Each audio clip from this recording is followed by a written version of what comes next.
Hi everyone, Land Rover Girl here. I've noticed that quite a few people have been asking what our setup was in the Discovery 3 when we went camping in Scotland this weekend. I just thought I'd make a quick video just to show you a few of the pros and cons.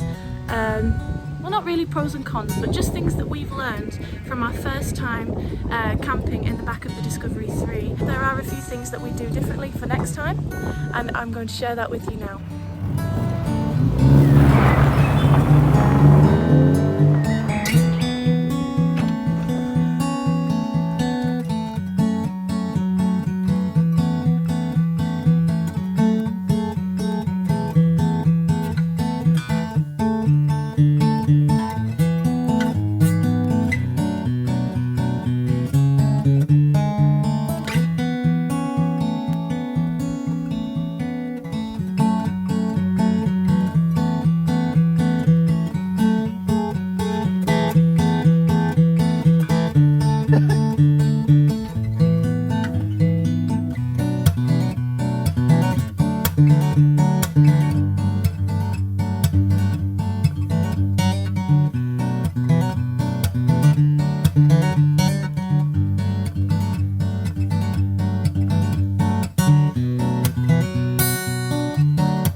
Back to car mode, but everything's a little bit cleaner. Before we left, I gave all the back of the seats a good hoovering and a scrub with some fabric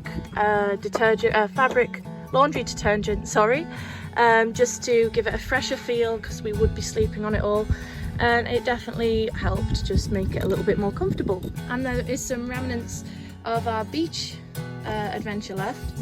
Most of this is from the sand on Fleet Bay towards Carrickshire, which is a great place to go. That's where we spent our second night, which was absolutely beautiful.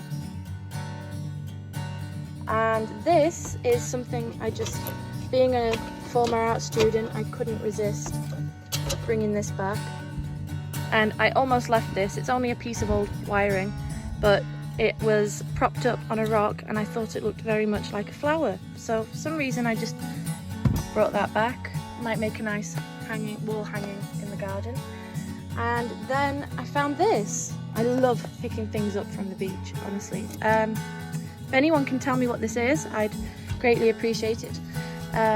In fact, I think we looked when we were there. What? Birmingham. So that was made in Birmingham, along with the Land Rovers. Oh, not far from them.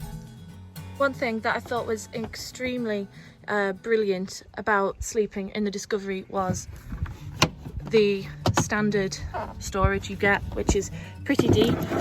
I think I even kept a couple of cans in here overnight, and that was just surprisingly kept things cooler than you think. We have the 12-volt battery in the back. That would have come in handy if we'd had remembered to bring phone chargers. We did have one which we were both swapping and sharing between, but definitely something that we didn't think through before we left. Multiple phone chargers and battery packs. So as you can see, we've got one of these on either side, so there's really no need to have much more. Oh, toilet paper, which is going to stay there, always need that.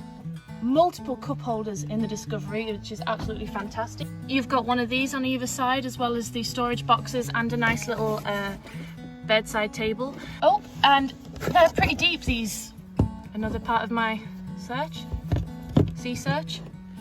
These are really deep, a bit like old Freelander cup holders. You can fit a flask in there, and you can also fit an Evian water bottle, one of the big ones. Plenty of places to hang things off as well. Another one here. And underneath the grab handles are the little hooks from keeping your suit getting creased, but we, however, used it for our night light, which was a torch attached to a carabiner, and I'm not sure what that is.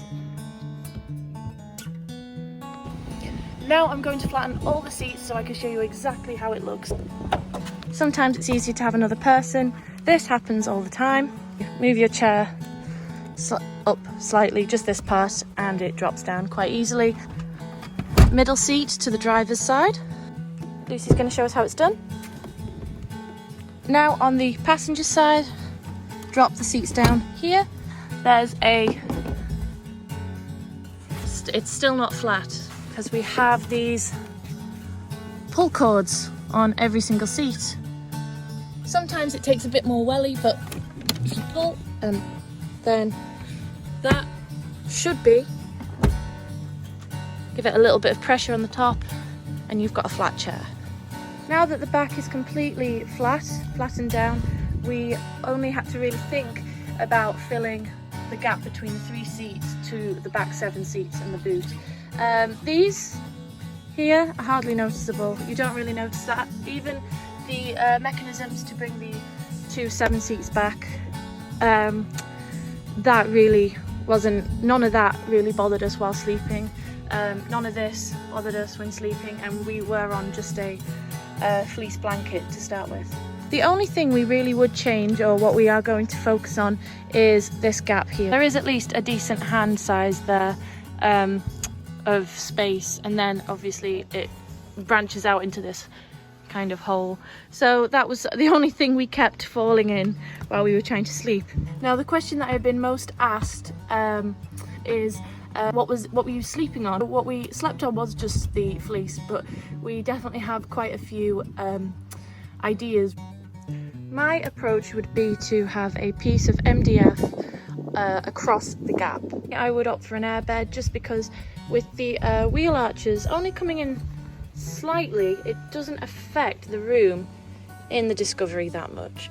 So, and you've also got a nice little bit of room above the wheel arches to maybe modify or do with as you wish.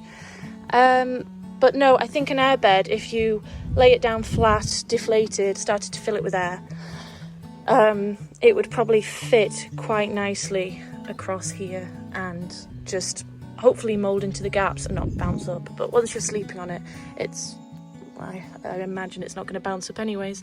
Another thing that we really loved about taking the Discovery 3 away, the tailgate, the split tailgate, acts as an awning, which is the most incredible invention. I just can't describe it enough.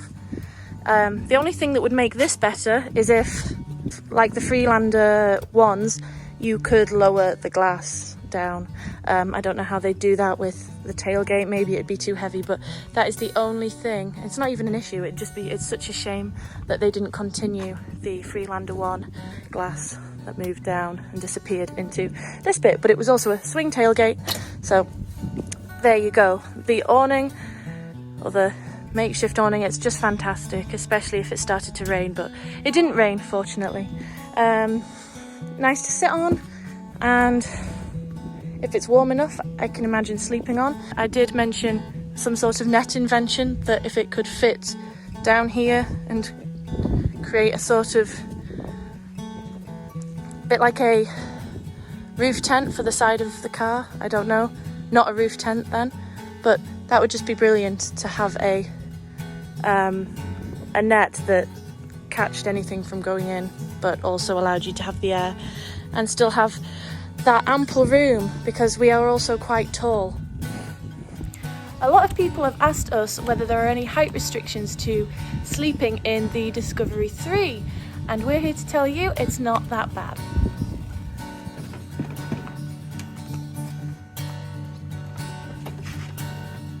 That's pretty good. You look like a corpse.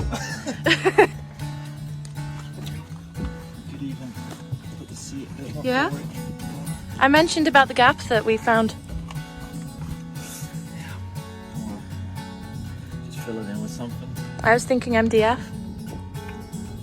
MDF over the top. Not that. We tried that.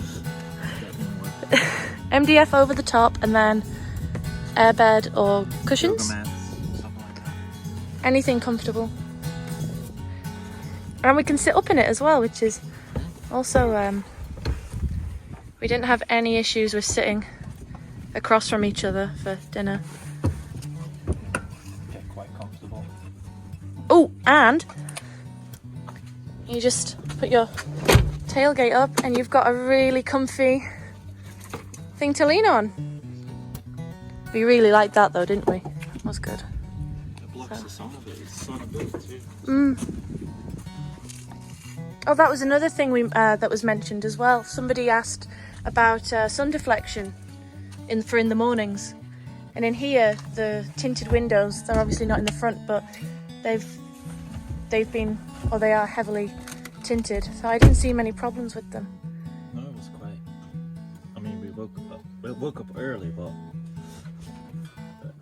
Naturally early. yeah, we could enjoy the sunrise.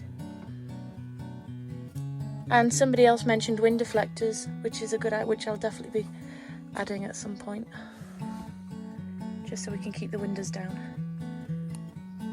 It's a good one. Maybe some sort of mesh in the future.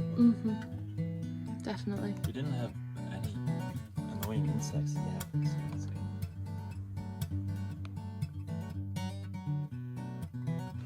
So there you go. I hope you all enjoyed this video and it gave a little bit more insight into how we managed to pull off sleeping and camping in the Discovery Free for the first time with minimal supplies.